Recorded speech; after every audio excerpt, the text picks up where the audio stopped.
মসজিদে শিশুর উপস্থিতি গুরুত্ব দেওয়া, শিশুকে ধমক দিয়ে তাড়িয়ে না দেওয়া, বরং ওর উপস্থিতি গুরুত্ব দেওয়া। এক্ষেত্রে একটা বুদ্ধি করবেন, মসজিদে শিশু যারা নামাজ পড়তে আসে 7-8 বছরের সন্তানরা, ওদেরকে একসাথে দাঁড় করাবেন না, একসাথে দাঁড়াইতে দিবেন না। অভিভাবক যারা আছেন একজনে এক কোনায় দাঁড়াবেন, আরেক অভিভাবক আরেক খাম্বার পাশে দাঁড়াবে, আরেকজন আরেক কোনায় দাঁড়াবে। ওদেরকে একসাথে যদি দাঁড় করান, ওরা মসজিদ কিন্তু এখানে রাখবে না, অন্য এলাকায় নিয়ে যাবে। এই জন্য কি করবেন, আলাদা আলাদা দাঁড় করাবেন। যখন আপনারা রুকুতে যাবেন ওদের নেটওয়ার্ক ঠিক রাখে, এইভাবে রুকুতে গেলে মানে নেটওয়ার্ক আছে কিন্তু দুষ্টামি চলতেছে না, কারণ আমরা আলাদা আছি, দূরে দূরে আছি। এইভাবে ওদেরকে মসজিদে রাখবেন, ওদেরকে বের করে দিয়েন না, ওদেরকে মসজিদে রাখবেন। রাসূলুল্লাহ সাল্লাল্লাহু আলাইহি সাল্লাম বলেন, ইযা আম্মা আহাদুকুমুন নাস ফালইউখাফফিফ। নবী বলেন, তোমাদের কেউ যখন মানুষের ইমামতি করবা তখন 4 শ্রেণী মুসল্লির প্রতি লক্ষ্য রেখে নামাজটা একটু সহজ করবা। বলেন তো ইমাম সাহেব কয় শ্রেণীর মুসল্লির প্রতি লক্ষ্য রাখবে? 1 নাম্বার, ফাইন্না ফীহিমুদ দাঈফা। ও ইমাম সাহেব, মুসল্লিদের মাঝে দুর্বল মানুষ আছে। ওয়াল মারিদা, মুসল্লিদের মাঝে অসুস্থ ব্যক্তি আছে। ওয়াস-সাগীরা, মুসল্লিদের মাঝে শিশু আছে। ওয়াল কাবীরা, মুসল্লিদের মাঝে বৃদ্ধ আছে। 4 শ্রেণীর কথা নবী বলছেন। 4টি দুর্বল শ্রেণী আপনার পিছনে আছে। 1 নাম্বার দুর্বল আছে, 2 নাম্বার অসুস্থ, তিনিও দুর্বল, 3 নাম্বার শিশু, সেও দুর্বল, 4 নাম্বার বৃদ্ধ, তিনিও দুর্বল। নবীজি বলেন, ইমাম সাহেব এই 4 শ্রেণীর প্রতি লক্ষ্য রেখে আপনি নামাজ মোটামুটি সহজে পড়ানোর চেষ্টা করবেন। বলেন 4 শ্রেণীর মধ্যে শিশুর নামটা আছে না নাই? সন্তান মেয়ে হোক ছেলে হোক, এটা আল্লাহর পক্ষ থেকে নেয়ামত, শুকরিয়া আদায় করা।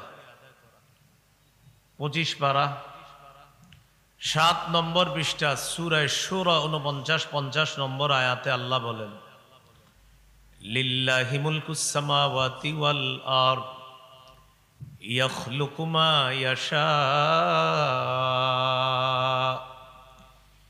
ইয়াহাবু লিমান ইয়াশাউ ইনাতাও ওয়া ইয়াহাবু লিমান ইয়াশাউ যুকুর আও ইউযাউযুহুম যুকরানা ওয়া ইনাথা ওয়া ইয়াজআলু মান ইয়াশাউ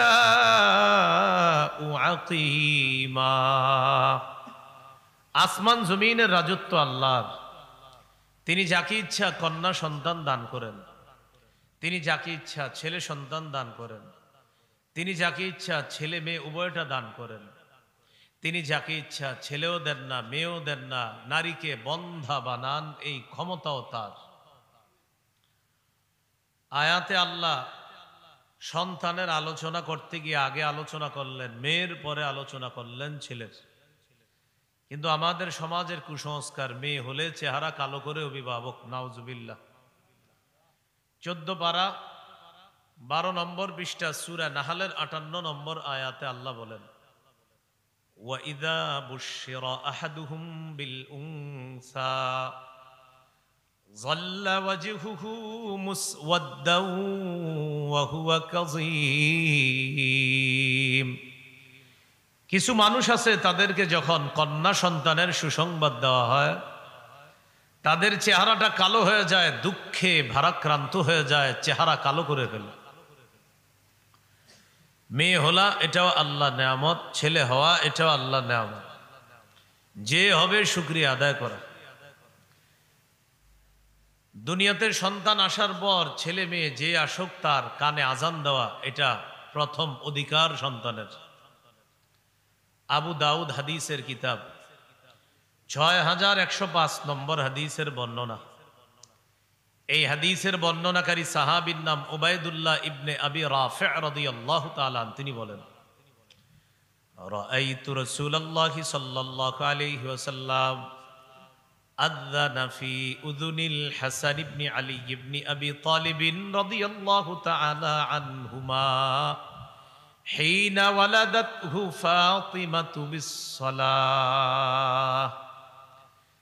সাহাবী বলেন, ফাতেমা রাদিয়াল্লাহু তাআলা আনহা যেদিন তার সন্তান হাসান ইবনু আলী ইবনে আবি তালিব রাদিয়াল্লাহু আনহুমাকে জন্ম দিলেন, সেদিন আমি দেখলাম মুয়াজ্জিন সাহেব নামাজের যে আজান দেয়, আমি নবীকে দেখলাম, নবী হাসানের কানে নামাজের আজান দিতে দেখলাম। তাহলে সন্তানের 1 নাম্বার অধিকার আজান দেওয়া, 2 নাম্বার অধিকার তাহনিক করানো। তাহনিক কাকে বলে? কোন আল্লাহর ওলি বুজুর্গের মুখের খেজুর চাবানো লালা আপনার নবজাতকের মুখে দিয়ে দিবেন। সর্বপ্রথম ওই খেজুর চাবানো লালা তার পেটে যাবে, তার মুখের ভিতরে তালুর মধ্যে সামান্য খেজুরের অংশ লাগিয়ে দেওয়া, এটাকে বলে তাহনিক। সহিহ বুখারীর বর্ণনা 3909 নম্বর হাদিস। এই হাদিসের বর্ণনাকারী আবু বকর সিদ্দিক রাদিয়াল্লাহু তাআলা আনহুর কন্যা আসমা রাদিয়াল্লাহু তাআলা আনহা। তিনি বলেন, তিনি সন্তান সম্ভবা। তো তিনি বলেন, আমি আমার পেটে সন্তান নিয়ে রওনা করলাম মদিনায়। খরাজতু ওয়া আনা মুতিম্মুন, আমি আমার পেটে সন্তান নিয়ে হিজরতের উদ্দেশ্যে মদিনায় রওনা করলাম। এমন অবস্থায় যে আমি আসন্ন প্রসবা। আসন্ন প্রসবার সরল বাংলা হলো যে কোনো সময় আমার সন্তান হয়ে যাবে। রওনা করার পর আল্লাহর কি কুদরত, আমার সন্তান হয় না। আমি মদিনায় গেলাম, কুবা নামক এলাকায় গেলাম, সেখানে যাওয়ার পর আমার সন্তান হয়েছে। হাদিসের ভাষ্য এমন, ফানাজালতু বিকুবা ওয়া ওয়ালাদতুহু, আমি কুবা নামক এলাকায় অবতরণ করলাম, সেখানে আমি আমার সন্তান আব্দুল্লাহ ইবনে জুবায়েরকে জন্ম দিলাম। কুবা ওই এলাকা, যে এলাকায় রাসূলুল্লাহ সাল্লাল্লাহু আলাইহি সাল্লাম 14 দিন অবস্থান করে সেখানে একটা মসজিদ নির্মাণ করেন। এটাকে ইতিহাসে মসজিদে কুবা বলা হয়। হজ উমরায় যারা গিয়েছেন, ভবিষ্যতে যারা যাবেন ইনশাআল্লাহ, বাসায় বা যেই হোটেলে থাকবেন সেখানে ওযু করে মসজিদে কুবায় গিয়ে 2 রাকাত সালাত আদায় করবেন, আল্লাহ একটা উমরার সওয়াব দান করবেন।